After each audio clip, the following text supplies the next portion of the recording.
whenever you're ready. Okay guys, Mr. X has come back from his walkabout. So I've just gone through my protocol, what I'm doing. He hasn't quite got his formalised yet, but he's got a couple of facets, a couple of interesting things that he's employing in his protocol, and his ball striking yesterday was just, that's the best you've ever hit it, isn't it? Oh, without a doubt. Yeah. All of a sudden it's just come on like a light switch. Yeah, but just amazing. And they were just so pure, and the ball flight was just amazing. So he's got something that's quite unique. I can't do it yet, but he can do it, and maybe one of you guys can, so you could just tell him. I had trouble with in channel lock a little bit of keeping the shoulders closed for me. I knew when I could do it, I got a better ball strike. So in my mind, I had to work out how do I do that? How do I keep those shoulders closed at impact? And it turns out after a little bit of trial and error, if I can watch the shaft coming into the ball, not actually focusing on the ball, but focusing on the shaft coming into the ball, for me, now guys, that keeps everything back.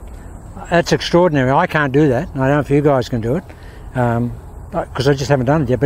But he's obviously got such a good radius lock in his golf swing that he doesn't have to worry about looking at the golf ball. He knows that if he takes it back here and stays in place, the radius lock is so good, it's just going to hit the ball anyway. You doesn't have to be looking at the golf ball, do you? Well, you've already got your aim. You know where you're going.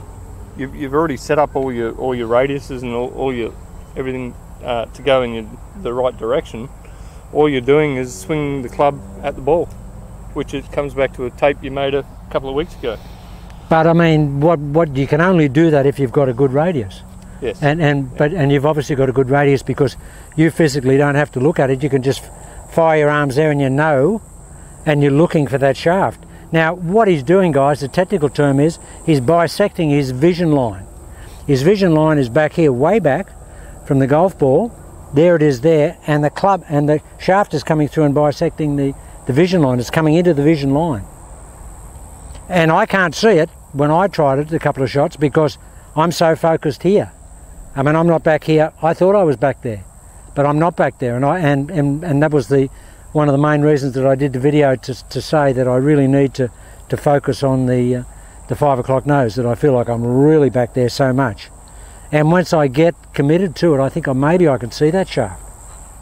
Well, just looking at the my recent couple of shots that I played yesterday and today, it's a telltale. It's the more I look back, the better the ball flight. The strike is amazing. As soon as I bring my head forward, everything seems to move forward, and it's a flare. Well, what's interesting is that it just seems to make such a difference to your tempo, because I guess the thought process, I'm not thinking about hitting the golf ball, I'm just thinking about looking at my golf club. I just want to see the shaft. Yeah, so the hit impulse is taken away, guys, because he's not thinking about hitting the golf ball. So having said all that, let's see you see the shaft. Put the pressure on. Yeah, let's see you see the shaft. But he has been hitting it just exquisitely.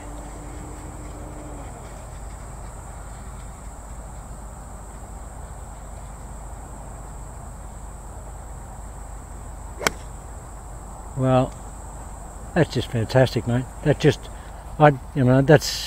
machine-like. That ball hasn't moved an eighth of an inch, has it? No. Just a perfect guide. And look, the golf swing looks like it's 20 mile an hour, doesn't it? And he's just ripped that out there. And I honestly didn't have any focus on the ball. I did in my pre-routine, in my setup.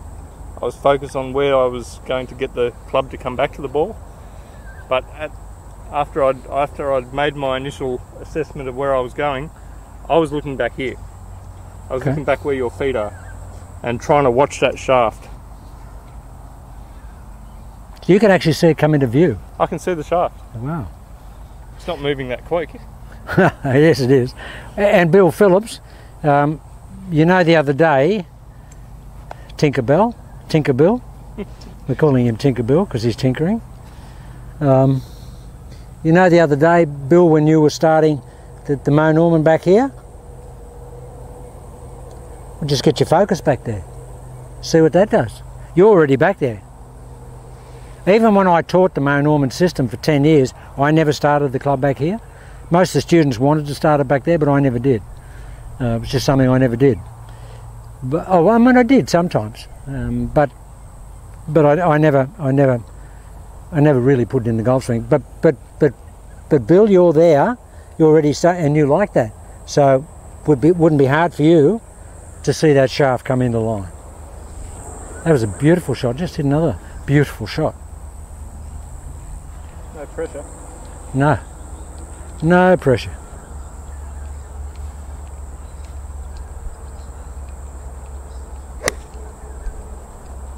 Well, guys, Scout's on it. Scout's on it. That is right beside the other golf ball. There's no difference in the shot. And the wind has come up. Since then, it started to blow, but it just held us line into that wind. It's just just duck over my bag and get a couple of tees and just hit a couple of drivers.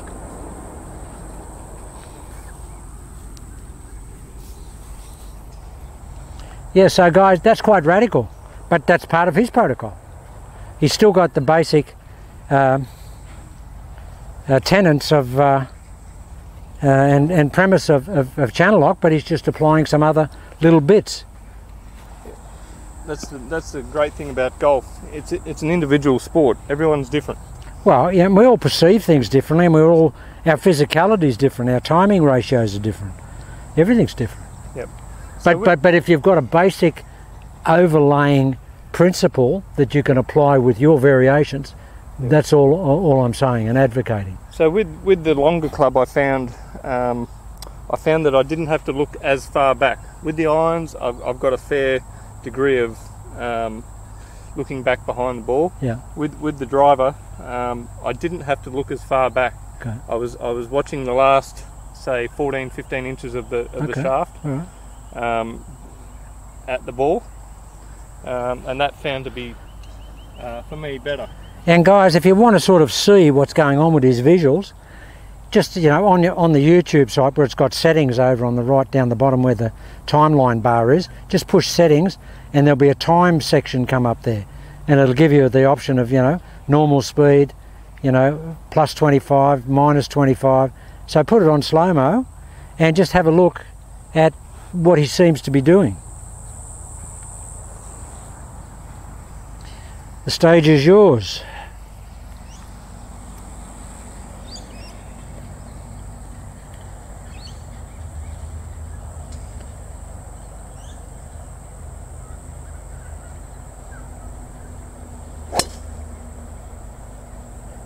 Fantastic, yeah.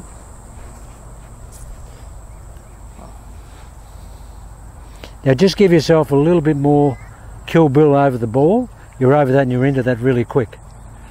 Still got still a perfect shot, but the tempo was different. So we just want that first part of the backswing to be very, very leisurely.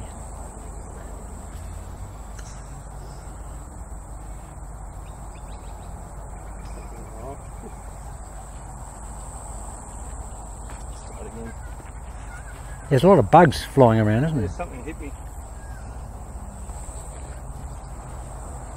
I'm struggling a little bit with the grip too. Well, it's wet? Yeah.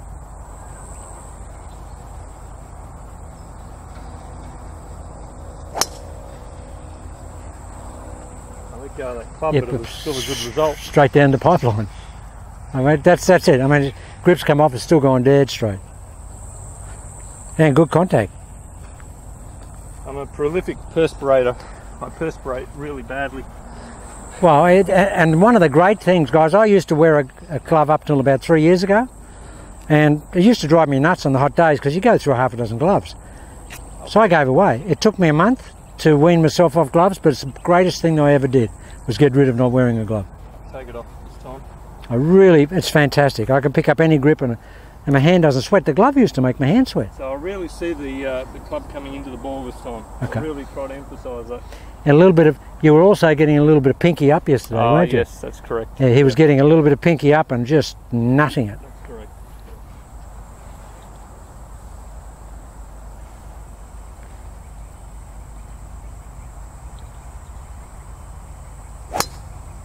That's correct.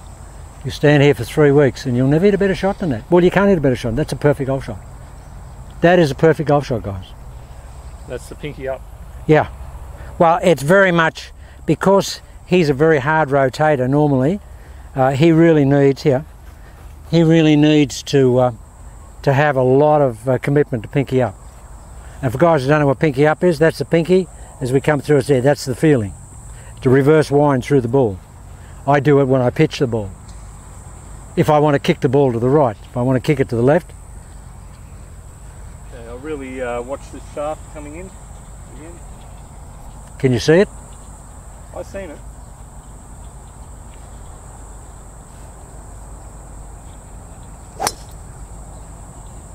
That's an easy golf swing, buddy. Whew. That's easy. I can't hit it better than that. No, well, no one can. No one can. We might leave it at that at the moment. No, well, what I'll do, what I want you to do, guys, I'm going to hit a couple of shots, and I just want to show you, like he hasn't seen. Just get, just walking over here, guys, to get to.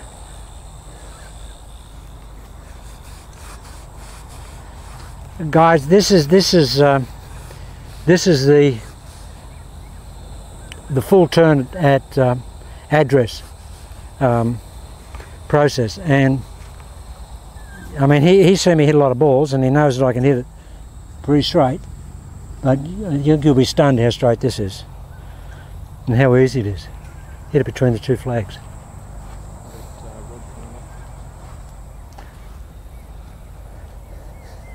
So I'm pre-turned. Well, you don't have to hit any more than that. See, there's two flags 7 yards apart.